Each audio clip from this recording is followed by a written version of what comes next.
If you want to share your Costco benefits with a family member or someone in your household, Costco makes it easy to add other person to your membership.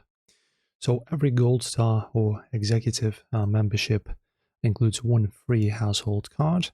This secondary card is for someone over 18 who lives at the same address as you, like a spouse, roommate, or family member.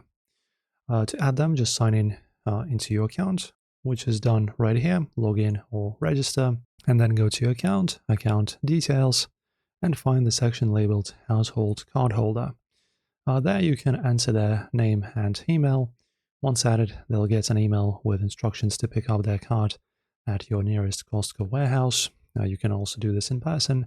Simply visit the membership counter at any warehouse, bring your primary membership card, and have your household member show a valid photo ID with the same address.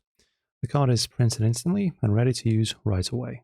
So if someone in your household shops at Costco often, adding them to your membership is a smart way to share the savings without paying for a separate account. If this helped, guys, don't forget to like and subscribe, and of course, see you soon.